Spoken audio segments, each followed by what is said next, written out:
నమస్కారం, welcome to Telugu stories book. మన ఛానల్లో కథలు మీకు నచ్చితే please like, share and subscribe to our Telugu stories book. Hype ఇవ్వడం మర్చిపోకండి. ఈరోజు కథ లవర్ కమ్ హస్బెండ్ ఎపిసోడ్ 24. ఇంకా కథలోకి వెళ్తే, అభి స్ట్రైట్గా పాయింట్కి రా అంది మిత్ర. కృతి రిషుల లవ్ మ్యాటర్ నాకు ఎందుకు చెప్పలేదు అని అడిగాడు అభి. అది కృతి వద్దందిరా, తను నీకు చెప్తానంది. మరి నేను కృతిని ఇష్టపడుతున్నాను, ఆ సంగతి చెప్పావా కృతికి అని అడిగాడు అభి. చెప్పలేదా అని నన్ను అంటున్నావు, మరి నువ్వెందుకురా తను డైరెక్ట్గా చెప్పలేదు అని అడిగింది మిత్ర. రిషిలో కృతి కన్నా ముందు అర్థమైంది నీకే, మరి నా సంగతి కూడా అర్థమయ్యే ఉంటుంది కదా. మరెందుకు కృతికి చెప్పలేదు అని కోపంగానే అడిగాడు అభి. రే మెంటల్, రిషి తన లవ్ గురించి తనే చెప్పాడు, నేను కేవలం మీ ఇద్దరి గురించి హింట్ ఇచ్చానంతే. వాడు నీకన్నా ముందు ప్రపోజ్ చేశాడంది మిత్ర.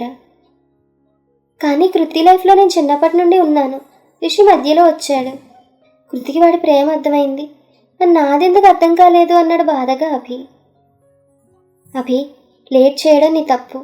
వాళ్ళిద్దరూ ఒకరికొకరు ప్రాణం అయ్యారు, అది నువ్వు అంగీకరించాల్సిన నిజం అది. సో ఇప్పుడు ఏం చేయాలనుకుంటున్నావో అది చెప్పు అంది మిత్ర. ఏం చేస్తాను, వాళ్ళిద్దరినీ ఒక్కటి చేయడం తప్ప అన్నాడు అభి. ఆ మాటకి మిత్ర నిజంగానా అని అడగగానే, లేకపోతే లవ్ ఫెయిల్ అయిందని బాధపడుతూ కూర్చోమంటావా అని నవ్వాడు అభి. అమ్మయ్య, ఎంత టెన్షన్ పడ్డానో నువ్వు అలా మాట్లాడుతుంటే. నువ్వు ఓకే కదా అంది మిత్ర. హే చిల్, కానీ ఏం చేస్తాం, దేనికైనా రాసి పెట్టాలి కదా. సరే, ఇంతకీ అంకుల్ ప్రాబ్లం ఏంటి, రిషి అంటే ఎందుకు ఆయనకు కోపం అని అడిగాడు అభి. నాకేమనిపిస్తోందంటే ఆయన రిషిని కాదు, రిషి వాళ్ళ ఫ్యామిలీ బ్యాక్గ్రౌండ్ ఇష్టపడడం లేదని. అన్నట్లు నీకు ఇంకో షాకింగ్ న్యూస్, కృతికి ఎప్పుడో మ్యాచ్ ఫిక్స్ చేశారంట అంది మిత్ర. అవునా, ఎవరితో అని అడిగాడు అభి. ఏమోరా తెలీదు. ఎనీహౌ మనం, ముఖ్యంగా నువ్వు అంకుల్ని కన్విన్స్ చేయాలంది మిత్ర. నేనా? అవును నువ్వే. అంకుల్కి నువ్వంటే చాలా అభిమానం. సరే, నా వంతు ప్రయత్నం నేను చేస్తాను, ఉంటా మరి అంటూ ఫోన్ పెట్టేశాడు అభి. నెల రోజుల తర్వాత ఆ రోజు కృతి పుట్టినరోజు. కిషోర్, శ్రావణి, సూర్య ముందు రోజే వచ్చారు. ఎందుకో కానీ కిషోర్ నార్మల్గా అసలేం జరగనట్లుగా ఉన్నాడు. శ్రావణి కూడా కృతితో బాగానే ఉంది, బహుశా పుట్టినరోజనేమో.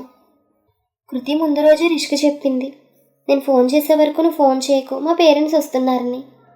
అందులోనూ కృతి ఇంకా ఫోన్ కొనుక్కోలేదు. విషెస్ చెప్దామంటే మిత్ర ఏదో పని మీద ఊరు వెళ్ళింది. సుప్రజకి మెసేజ్ పెట్టడం రిష్కి ఇష్టం లేదు. చాణక్య, శ్రీకాంత్ వచ్చి, ఏంట్రా అరగంట నుంచి చూస్తున్నావు, అటు ఇటు తెగ తిరుగుతున్నావు, కాలేజ్ టైం అయింది ఇంకా వెళ్దాం అన్నారు వాళ్ళు. దాంతో రిషి కాలేజ్కైనా కృతి వస్తుందని స్టార్ట్ అయ్యాడు. ముగ్గురు వెళ్ళేసరికి అభి ఎవరితోనో ఫోన్లో మాట్లాడుతున్నాడు. రిషిని చూసి, తీసుకో నీకే అన్నాడు. రిషి ఫోన్ తీసుకోగానే, అభి ఇంకేంటి అని కృతి వాయిస్ విని, నేను రిషిని అన్నాడు. దాంతో కృతి చాలా లో వాయిస్లో, తెలుసు నువ్వు మాట్లాడంది. రిషి కొంచెం పక్కకు వెళ్ళి, పుట్టినరోజు శుభాకాంక్షలు అన్నాడు. థ్యాంక్ యూ, లవ్ యూ అంది కృతి. ఏమైంది, నువ్వు ఇవాళ రావట్లేదా అని అడిగాడు రిషి.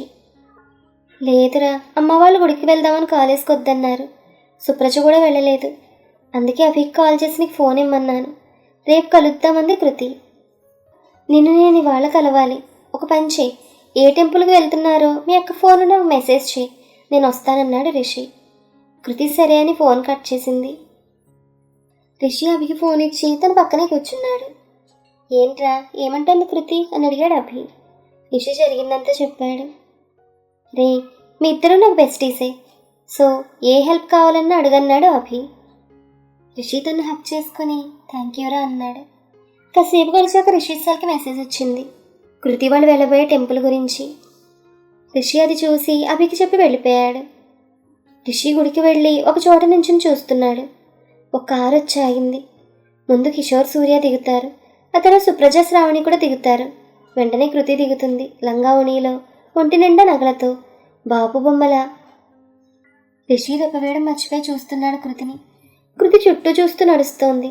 రిషి దూరంగా నిలబడి చూస్తున్నాడు. కృతి రిషిని చూసింది, కానీ రిషి తన్ని తానే మరిచాడు.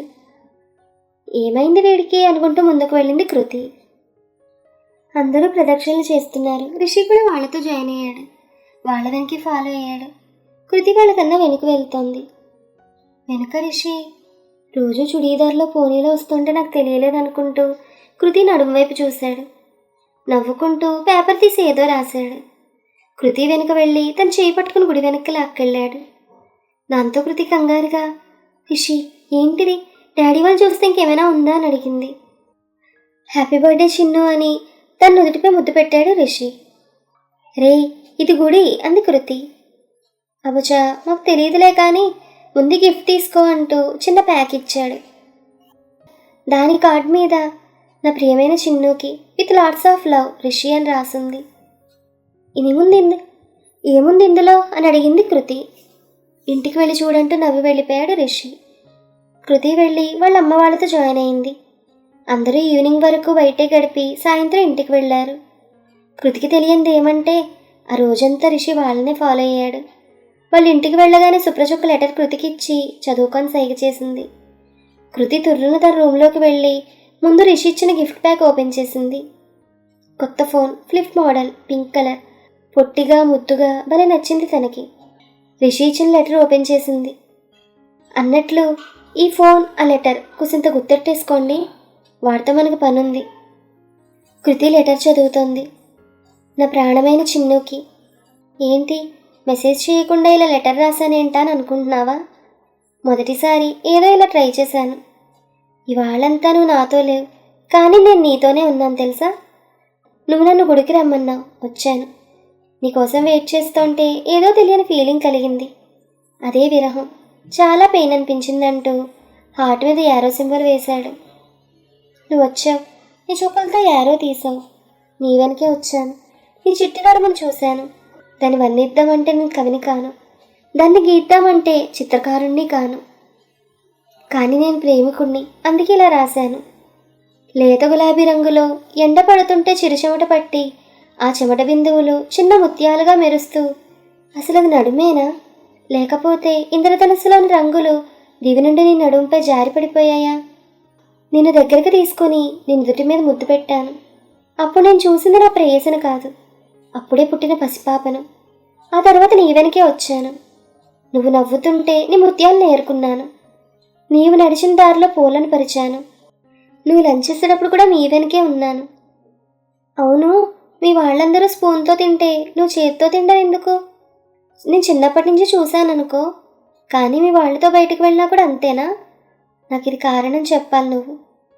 నీ చేతికి పెట్టావు ఎర్రటి గోరింటాకు. నాకు మెహందీ అంటే చాలా ఇష్టం, కానీ అది చూసే నాకు అర్థమైంది. సహజంగా పండిన గోరింటాకు నీ చేతి అందాన్ని ఎంత పెంచిందో. ఆ తర్వాత మీ వాళ్ళకి ఏదో చెప్పి స్పూన్ అండ్ ఫోర్క్ అరేంజ్ చేయించావు.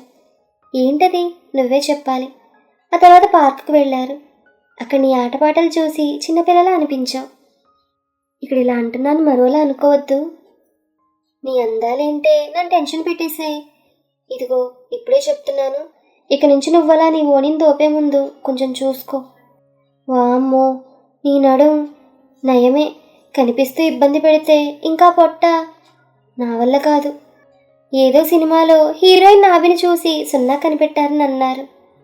అదేమో కానీ నీ నడుము నాభి ఇవి చూసి నేనైతే పిచ్చివాడినే అక్కడే కూర్చున్నాను. అప్పుడు ఏమైందంటే పార్క్లోని స్ప్రింక్లర్స్ వాటర్ వచ్చి నన్ను తడిపితే కానీ ఈ లోకంలోకి రాలేదు నేను. వామ్మో, ఫ్యూచర్లో మన మ్యారేజ్ అయ్యాక నా పరిస్థితి ఏంటో. ఇంకా లాస్ట్గా నీ ఫోన్ ఆ రోజు వాన్లో తడిచి పాడైపోయాక నువ్వు వేరే ఫోన్ తీసుకోలేదు. మన లవర్స్ ఎన్నాళ్ళు మిత్రా ఫోన్ వదిన ఫోన్ ద్వారా రొమాన్స్. అందుకే నిన్న బేకరీలో నా ఫస్ట్ శాలరీ ఇచ్చారు. వెంటనే నీకు ఫోన్ కొనేశాను, నెంబర్ కూడా వేసాను, మంచి ఫ్యాన్సీ నెంబర్. ఇంకా రాత్రి 12 లోపు వచ్చి నాకు రావాల్సినవన్నీ తీసుకునే వెళ్తాను. నేను ఎలా వస్తానో ఆలోచించుకో. ఉంటా మరి, బాయ్ బాయ్. ప్రేమతో నిషి. ఆ లెటర్ని కనీసం 10 సార్లు చదివింది కృతి. జాగ్రత్తగా దాచి ఫోన్ ఆన్ చేసి రిషి నెంబర్ కాల్ చేసింది, కానీ స్విచ్ ఆఫ్. మెసేజ్ చేసింది, బాబు రిషి నువ్వు తోపని తెలుసు కానీ దయచేసి వాళ్ళు రావద్దు ప్లీజ్, రేపు కలుద్దాం. ఆ తర్వాత ఫోన్ సైలెంట్లో పెట్టి ఫ్రెష్ అయి పనిలో పడింది. నైట్ 7 ఆ టైంలో అభి వచ్చాడు. ఇంకా కిషోర్ భూమి మీద నిలబడలేదు, సుప్రజ్కి ఏదో డౌట్ వచ్చింది. అభి కృతికి విషెస్ చెప్పి గిఫ్ట్ ఇచ్చాడు. కృతి లోపలికి వెళ్తూ ఉంటే ఇక్కడే ఓపెన్ చేసి ఏముందో అందరికీ చూపించన్నాడు అభి. సరే అని ఓపెన్ చేసింది కృతి. ఫోన్. అది చూసిన కృతి షాక్. అందరూ హ్యాపీగా ఫీల్ అయ్యారు. కానీ కృతి ఇబ్బందిగా నవ్వుతూ థ్యాంక్ యూ అనేసి లోపలికి వెళ్ళి రిషికి మళ్ళీ కాల్ చేసింది. ఫోన్ స్విచ్ ఆఫ్ అనే వచ్చింది. అభి ఫోన్ మంచం పైన విసిరేసి అక్కడే కూర్చుంది. అభి 1 గంట కూర్చుని వెళ్ళిపోయాడు. అభి కూడా నెంబర్ వేసే ఇచ్చాడు. ఆ రోజు నైట్ కిషోర్ వాళ్ళు ఊరెళ్ళారు. కృతి వాళ్ళ అమ్మమ్మ కూడా ఏదో పనుందని వాళ్ళతో వెళ్ళింది. సుప్రజ కృతి ఇద్దరే మిగిలారు. కృతికి టెన్షన్గా ఉంది.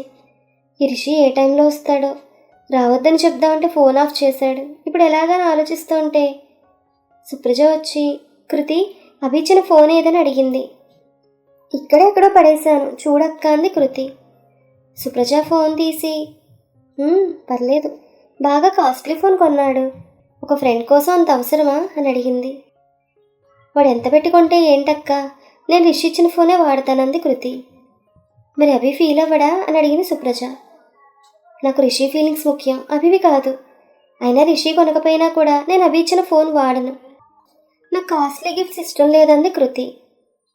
మరి ఇప్పుడు ప్రెజెంట్లో ఎవరో రోల్స్ రాయల్స్ గిఫ్ట్ ఇచ్చారంది కదా, మనకు చాలా కాస్ట్, మరి అదెందుకు తీసుకుంటుందో. ఈ విషయం కోసం ఒకసారి ఎపిసోడ్ 1 వినండి. ఈలోపు కరెంటు పోయింది.